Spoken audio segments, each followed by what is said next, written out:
Welcome to NUBIART Diary number 425 for January 2020. NUBIART, a different perspective on the African world. Okay, we're going to go into the January promos. First up is Sly and Robbie versus the Roots Radics, the final battle. It's various artists album on the Serious Reggae label and it's out now. When we first saw the title, we thought we were going to get some rarities dug out of the vaults from those early 1980s rub-a-dub dancehall sessions. But these are all new tracks with a heap of top-notch veterans, all present and correct. The rhythm tracks alternate between the Taxi Gang and a much diminished Roots Radics with only Flabba Hope from the Volcano Glory days left anchoring things here. The peerless Bingy Bunny, Style Scott and Steely Johnson are laying down rhythms with Nambo on horns and Gladio on organ for Heaven's Choir, while Dwight Pickney is still around on Terra Firma but fronts his own outfit. The 12-track compilation here was produced by percussionist Hernan Don Garno Suarcini, recording mainly at his Afro studio in Buenos Aires and Tough Gong in Kingston. However, there were vocals, horns and keyboards recorded at other studios such as Living Room, Penthouse, Big Ship, Mixing Lab and Grafton Studios in Jamaica.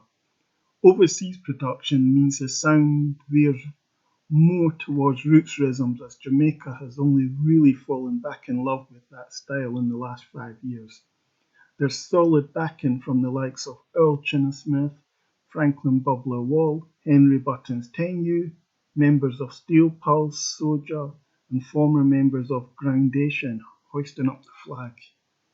The album opens with the original Grammy kid Michael Rose, backed by Sly and Robbie on This Morning. Just the thought of it gets diehard fans all misty-eyed. Michael Rose could wake up and chant his shopping list and it would still beat most contenders, while here he's having to deal with another curfew. Brinsley Ford, long solo from Aswad, is next up delivering Ulterior Motives in a similar stream of consciousness style backed by the Roots Radics, with the evergreen Bongo Harmon on writing and arranging duties for all their tracks. Look through your record collection and see how far back Bongo Harmon's record career goes. He's played with them all, even sung with many. The Mighty Diamonds sweetly dropped Change My Mind with Dean Fraser, the other stalwart of the Radication horn section in evidence. Glory sees a turn for Freddie McGregor, praising His Imperial Majesty. This is followed by Horace Andy advising people to mind your own business. We're not even halfway through the album and it's like one of those superstar touchdown releases from back in the day with no filler. Pablo Moses condemns those who go and run up your malt, while Lee Scratch Perry himself advises Full Moon, plant a tree, with Addis Pablo adding sweet melodica in a way his father would appreciate.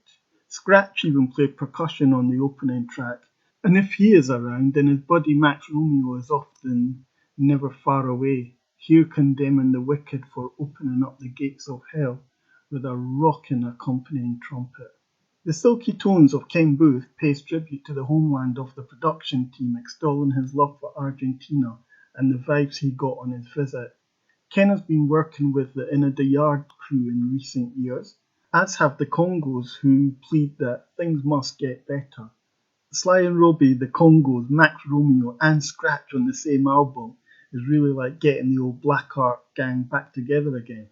Luciano rounds up the last Taxi Gang offering, extolling us to make a change. You think you've heard it all when in walks Toots and the Maytals, dedicating the closer to you in a ska fashion, ensuring that we all go out on a high.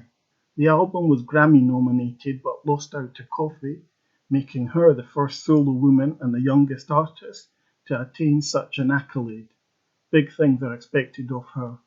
The second album is More Work to Be Done, Third World on the Ghetto Youth International. That's also out now. This was another Grammy contender produced by Junior Gong alongside his musical uncles celebrating their 45 years as a group. Although before that many of the original Third World members were also part of Inner Circle. Stephen Marley and Third World's guitarist and cellist Kat Kaur combined to ensure the band's identity is stamped all over the album As is their trademark, the 11-track More Work to Be Done brings together sounds from every corner of the globe, ranging from traditional to contemporary roots reggae, lovers rock, jazzy stylings, and heavy-hitting dancehall. The album opens with Yamasgan to anchor the whole project in memories of those early albums. Third World Keeps Turning is a self-referential name-check to let listeners and doubters know that despite the passing years and personnel changes, they're always on the right track. Loving You Is Easy is a nice slice of Yard Lovers. Pressure Busspipe shows upon people of a different colour, the plea for an end to white supremacy. Chronic steps in for the cool roots of Na Na Na, while Busy Signal puts in another faultless shift on Feel Good. Tasang Chin and Taurus Riley sign in for the gentle Island Dreams. On Sheep in the Meadows, the lyrics go, a shepherd never give up on his flock, a shepherd guard his sheep no matter what. A shepherd find his sheep when they are lost, a shepherd guard his sheep at any cost. You're Not the Only One, a song of solidarity and upliftment, is the single from the album that has been getting a lot of heavy rotation and features Junior Gong in full lyrical flow. More Work to Be Done indicates that Third World don't intend to rest on their laurels, and this is confirmed by the album's closer, Hear Us Out, letting all and sundry know they still have more messages to spread. For those unsure or of little faith, stick with it, it's definitely a grower. The book we're reviewing is Djehuty Hermes, Foundational Philosopher in the Italian Renaissance, Slavery, the Vatican Inquisition, Sacred Initiation, and the African World by Amon Saba Saakana, and it's published by Karnak House per Rekh Meadow Press. Djehuty Hermes, Foundational Philosopher in the Italian Renaissance, reviews the current state of research on the inspiration from the Kemet ancient Egypt priest philosophy that is behind the Italian Renaissance. Djehuty was translated into Greek as Thoth and was also called Hermes in honor of his own wisdom. The Greeks came across the writings of Djehuty when they colonized Kemet in 332 BCE, before the Christian era. They considered him as Kemet's greatest philosopher and the inventor of writing, magic, and ecclesiastical architecture. Writing in Kemet was established by 3500 BCE. Books attributed to Djehuty may not have been written by him, but they were compiled under his supervision, approval, or inspiration. This was a common practice also used in the Torah Talmud. Djehuty had many names including Scribe of the Divine Book, Bull of Heaven, Strong One of the Gods, Lion of the South, Mighty in Strength, Reckoner of Time, He that came into being in the beginning, and Guide of Heaven, Earth, and the Netherworld. Djehuty was represented in Greek alchemical texts as a snake with its tail in its mouth for Kemet and eternity. Thoth was depicted with two ibises indicating writing, wisdom, and architecture. His philosophy passed through the Latin Mercurius, Arabic Idris, and Iranian Hoshain. This book is dedicated to Theophile Obenga, Sheikh Anta Diop, Jacob H. Carruthers, and John Amenichukwu Ume. These are leading scholars in the exposition of the African worldview, despite the fact they face ongoing opposition in much of academia to their scholarly work challenging the Eurocentric orthodoxy.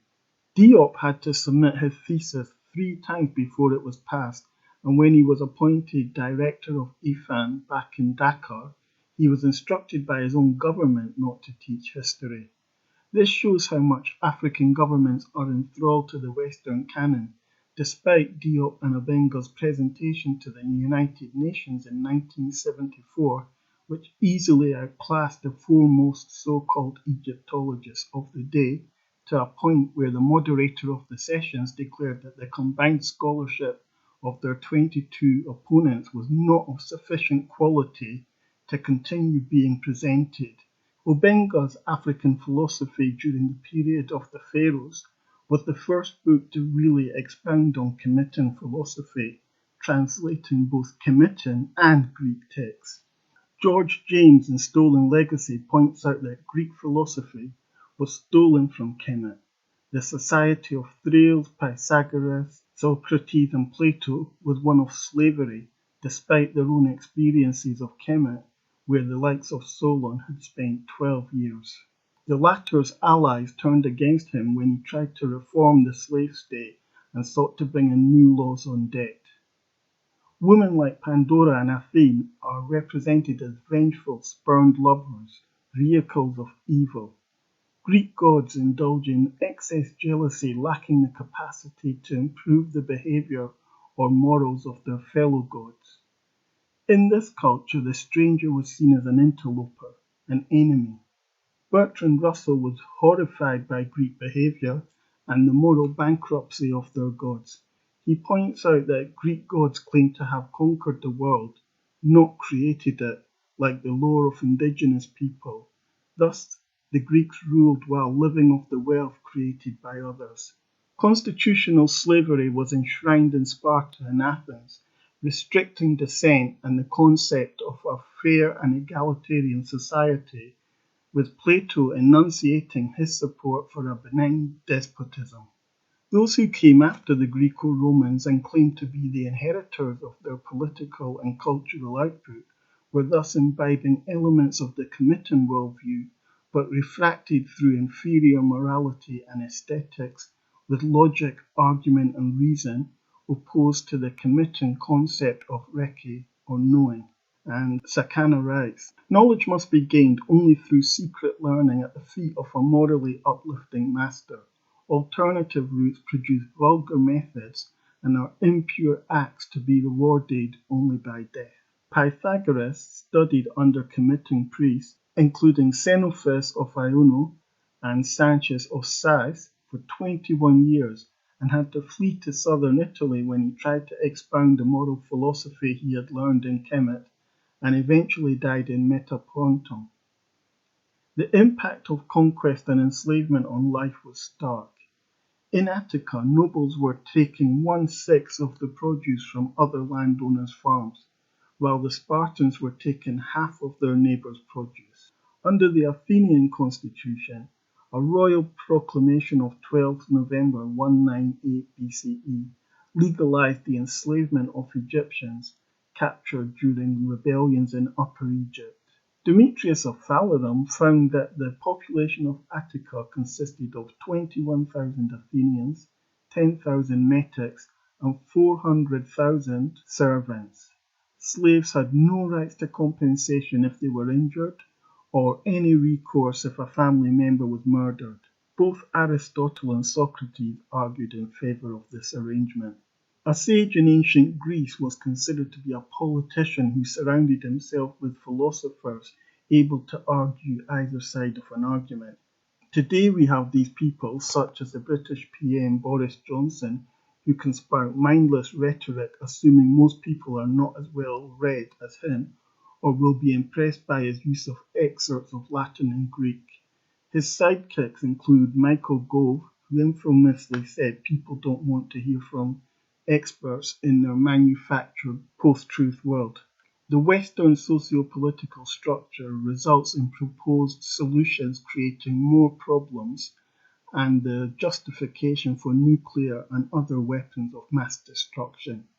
This is also reflected in the Western allopathic medical model, where the synthesized so-called cures all come with a long list of so-called side effects, often including death, which are actually effects as something either affects you or it doesn't.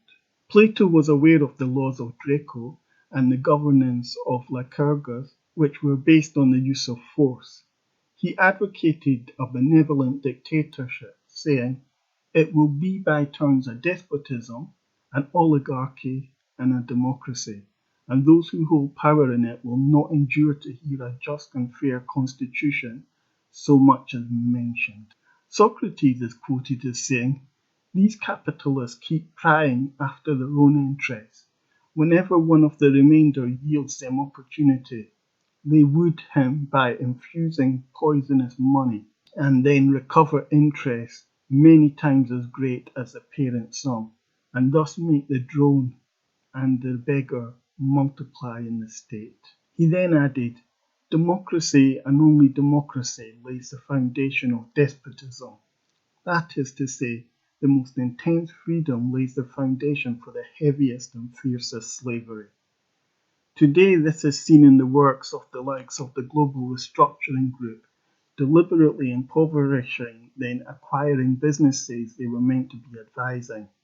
At an international level, the whole fiction of capitalism is outlined in detail in the Confessions of an Economic Hitman. In truth, there has never been free trade, as capitalists and adventurers exist in a political and economic climate that lets them accumulate vast profit through lying, bribery, contract fraud, and mass expropriation, while seeking government bailouts and tax concessions to fund their debauched lifestyles. The tyranny of excessive choice has been developed to encourage people to expend more of their time contemplating their consumerist options and the mind-numbing drudgery and poor wages they have to endure to participate. Just like how people were deluded into believing they are living for the better good of society and Sparta. The committing concept of the gods, the netters, coming out of the chaotic water of the primeval mound is found in Islam, where they say the Creator is the one and only God, the Creator is eternal and absolute. He begets and is not begotten, and there is none like unto him. Which is from, he begetteth, but was not begotten. He bringeth forth, but was not brought forth. He begat himself, and gave birth to himself. He created, but was not created. He made his own form and body. He himself is existence, which is quoted from Wallace Budge's version of the Egyptian Book of Coming Forth by Day and Night. Kemetan knowledge is still living on the African continent among the Dogon, Ifa Yoruba, Sarakole, Igbo, Bamana, Islam, Sufism, Christianity through the Copts and the Ethiopian Orthodox Church, who still use these as a liturgical language. However, in many cases it has fossilized as the technology has not kept pace, and where once technology propelled society forward, the indigenous people have been dispossessed on their land and forced to migrate to less economically viable territories or abroad. The Dogon from West Africa say the beginning of creation of the universe is based on the principles of vibration, with the movement of their smallest cultivated seed, Fonio or Kize Uze, which exploded in its casing to arrive at the outer universe. Kemetan cosmological traditions include a calendar which was in existence by 4200 BCE. They were aware that the tilt of the Earth's axis is 1 degree in 6,000 to 7,000 years for temples oriented to the sun. With Manetho saying the Kemetans were studying cosmology for 25,000 years, with dynasties existing before Narmer the Unifier, which is set in the Western chronology at 3150 BCE. The Khufu Akhet monument, the Sphinx, is aged at 7,500 to 9,000 years before the present for the base construction. It had been weathered by rainfall before it ceased in Kemet. The Nabta Playa Nubian megalithic structures linked to the pyramids reveal knowledge of the galactic center not known until the 18th century in Europe, but that was back in 11,782 BCE. They were aligned to a vernal equinox sunrise, and they are thus a clock marking the zodiac's passage. Ani, the deceased scribe, is the subject of the Book of Coming Forth by Day. You needed to know the gatekeeper's name and answer God's mysterious question with a cryptic answer alluding to obscure events in the mythological past. Knowledge to pass through the underworld was gained during life. Sirius measured calendrical time 365.25 years, the tropical year and the sidereal year. The final number invalidated the Sirius cycle of 1461 and the epoch varied between 1,450 and 1,460 years. Coincidentally, the Djoser Step Pyramid, masterminded by Imhotep, had 1,459 panels on the eastern wall and 1,461 panels on the western wall. The latter represented public knowledge of the heliacal rising of Sophis. The former was esoteric knowledge known only to initiates. Saakana outlines the first creations of Atum as male-female divine couples covering air, moisture, earth, sky, space and time, which were essential for breath, cooking, cleaning and agriculture. Kemet had a governor, Djehuty, for every city, tax collectors, jurists and 3 courts, the lower, the higher, and appeals to the Nisr, who was unlikely to exercise power negatively. The Ins possessed all the land but had no power to block anyone from occupying and settling. Likewise, Yoruba traditional chiefs could not accumulate wealth or pass on their title or power to their immediate children. Cash crops and European political institutions undermined these structures and allowed people to accumulate personal wealth without any societal obligations. When Kemet was conquered by the Mesopotamian Ptolemies, people were taxed to the hilt and ruled despotically, with wealth moving into the hands of a few by making the country the private domain of the Roman emperor. There was complementarity in the divine pair, with the woman portrayed with admiration, devotion, and love. Kemet was ruled by the Unsum with divine female companions. The woman was prominent in her own home and the Pera. Women had the right to choose their husband and follow whatever career they chose. Saakana writes she could leave wills and legacies, conduct business in her own name, and divorce her husband if she was mistreated or unhappy. The universe is ever expanding, and its growth can't be computed, but the world was one, Wa, and became many, Asha, sun, moon, stars, planets, earth and sky, water, air, terrestrial beings, etc., equally parts of the one world. The one, Wa, the supreme being, Neters, the divine ones, Neteru, and all living organisms, all share the same ultimate source of all energy. Amadou Hampty Ba, author of Aspects of African Civilization, Persian Culture, Religion, was initiated into several knowledges of Islam by Tieno Bokar Babakar, the sage of Bandiagara.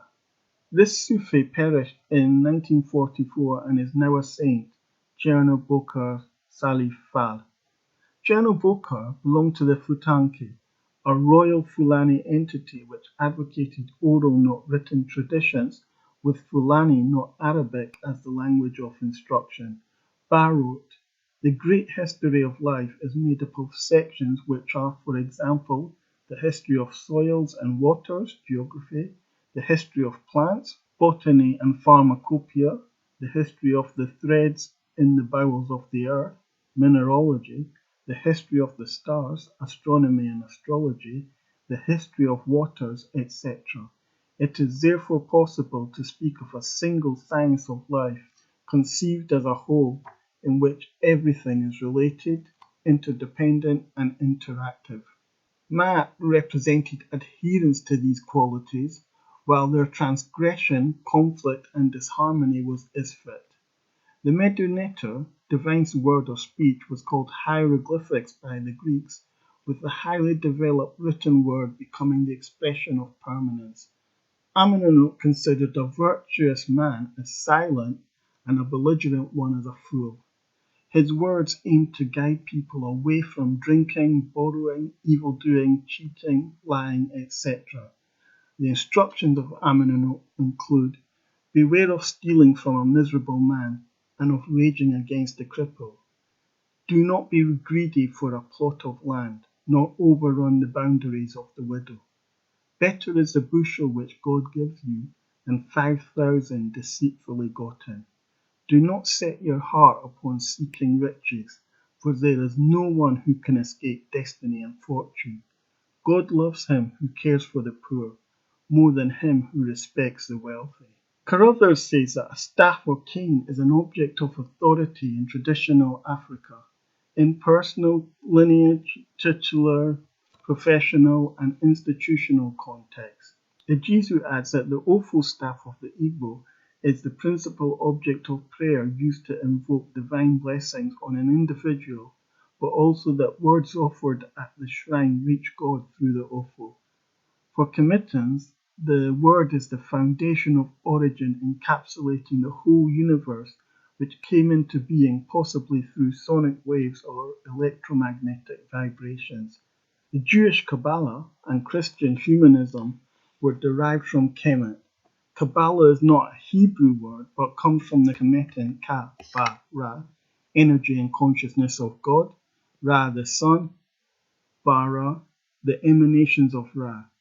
However, the Old Testament sanctioned inequality, slavery, genocide, and is the foundation of the Hebrew and Christian religions. The last Kemetan temple closed at Elephantine in the 4th century, and the cult of Isata Isis was banned. Property was seized and turned into churches. Witches were being killed as early as 200 in the Christian era, when 5,000 Romans were executed. Cosmic celebrations were incorporated into Christianity, with Christ's birth moved to the 25th December to coincide with the winter solstice. Islam invigorated Europe through Moorish Spain, and within it were kernels of Kemetan knowledge gained from African intellectuals who switched to Islam under a barrage of colonial attacks. Sufism and Shi'ism were receptive to Kemetan traditions, and the word Sufi derives from Sufa, a Kemetan term meaning cultured, urbane, and civilized. The Spanish created concentration camps for Moors and other Muslims after the Reconquest. Money and possessions were expropriated from those to be sold into slavery. Torture was meted out to apostate Christians. New Christian orders rose up and were destroyed, with adherents burnt at the stake or banished for denouncing church corruption.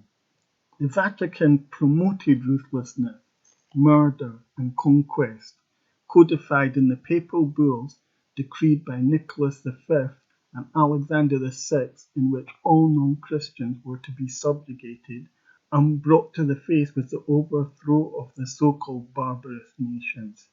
The doctrine of discovery promoted the right to colonize indigenous people.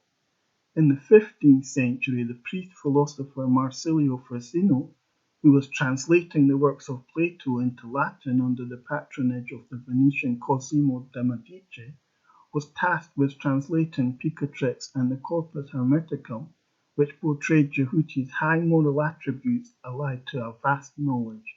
Ficino wanted an initiatic tradition, claiming Mercurius Djehuty was the teacher of Greek philosophers.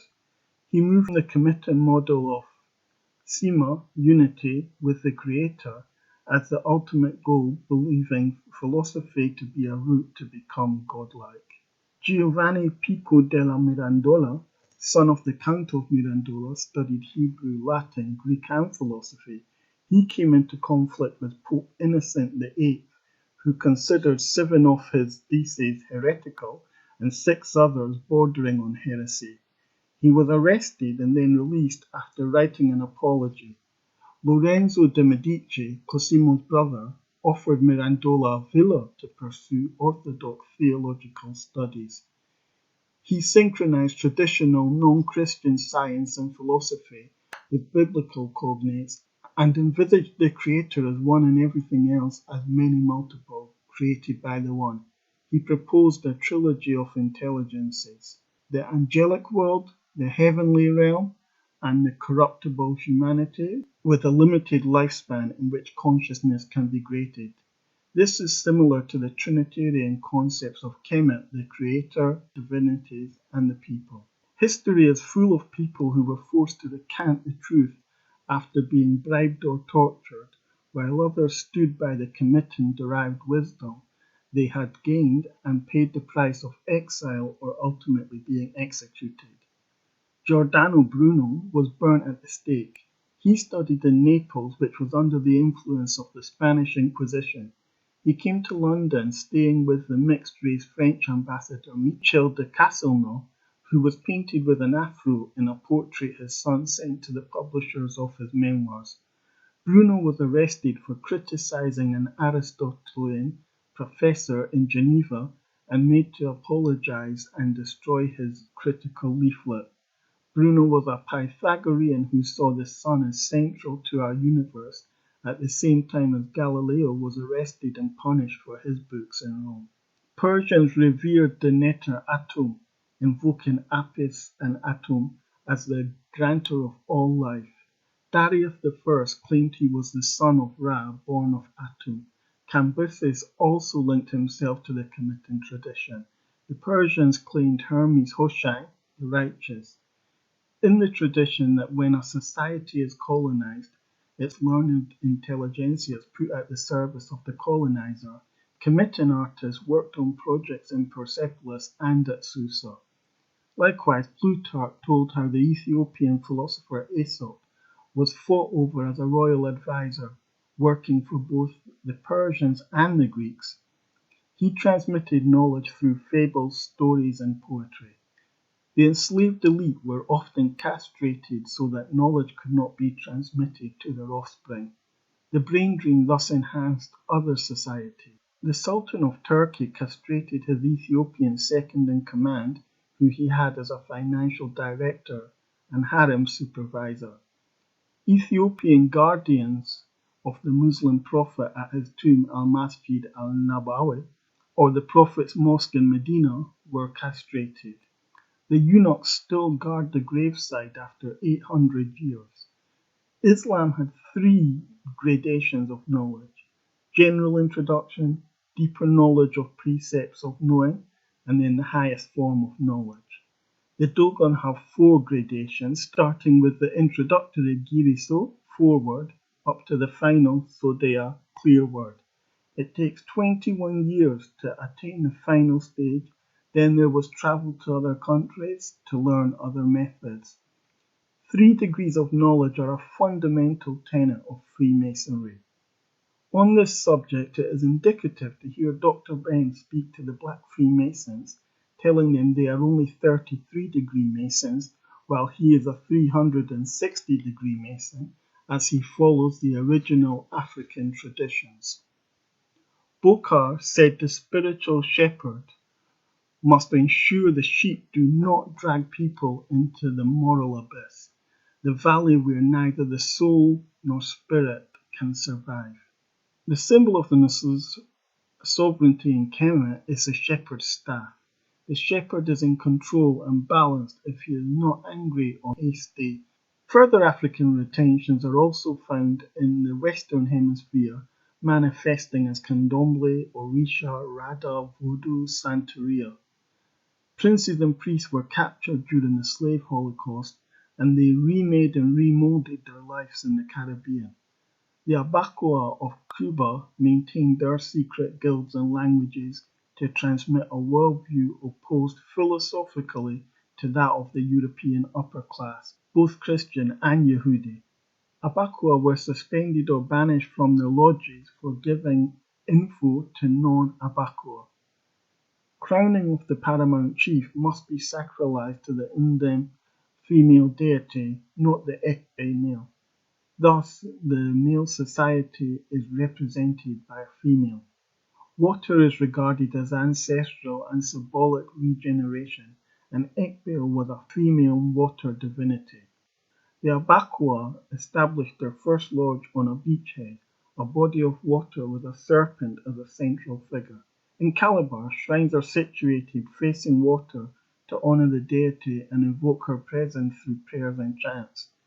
Saakana emerged from the water with a fish in her hand and was entangled at her feet by an enormous serpent, which represents guardianship of the oracle and the healing arts. The serpent python is on the forehead of the Per'a and is portrayed on the boat of Ra as a protector.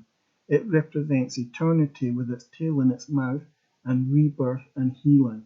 Among the Igbo, Professor Umi's after God is Dibia shows that the priest comes after God. Abakua say God is in heaven and the Abakua are on earth. Kalabari say God is in the sky and Ekpe is on the land. Freemasonry lodges in Cuba were linked to the Abakua who provided revolutionary leadership. Carlos Manuel de Cepedes, initiator of the First Revolutionary War in 1868, Antonio Maceo, the Cuban war hero, Jose Marti, advocate of Cuban independence. Maceo and Quitem Badara were initiates of Palo Monte, the Congolese secret society. Abakua were also in the leadership of the Mambi Revolutionary Army. Andres Petit, the Bakogo in the Bakogo Efa Lodge, was also a Kimbisa initiate who opened a new lodge that would not discriminate based on ethnicity or heritage. He initiated several Europeans and used their fees to buy the freedom of several enslaved Africans. The book ends with a reference to Dr. Gabriel Oyibo, who developed the God Almighty Grand Unified Theorem, linking the ancient Kemet and cosmological perspective coming out of the abysmal water Nunu, chaos, turbulence, which equals Kepra, becoming, birthing of a child, to the current state of scientific knowledge. A final thought on this book was that BBC Radio 4 recently broadcast a series called Could an Ancient Athenian Fix Britain? For all the shows Western broadcasters make about ancient Kemet, they would never let anyone make a primetime series with a similar title but replacing Athenian with Egyptian or Kemetan, as they never want to publicly acknowledge Africans as the source of truth and knowledge-based solutions. Okay, let's move on to lyrics and spirits, and in the same vein, we'll quote from chapter 17 of the Papyrus of Ani. May their knives never get the mastery over me. May I never fall under the instruments of cruelty, for I know their names, and I know the Machet who is among them in the house of Osiris, shooting rays of light from his eye, but he himself is unseen. And this is the poem Isfet, which means disorder in Kemet. O ye gods of the underworld, who set yourself up against me and who resist the mighty ones, the stars which never set have led me on my way. Part 1.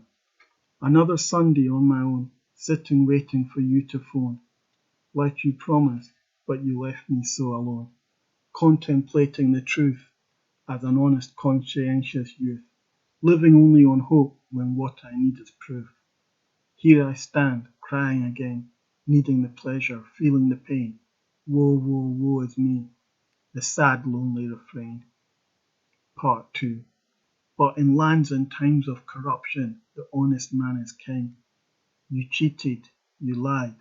Are you no longer African? There's nothing so whole as a broken heart. Is that to be my part? Life begins where books end. I'm looking through you, where do you start?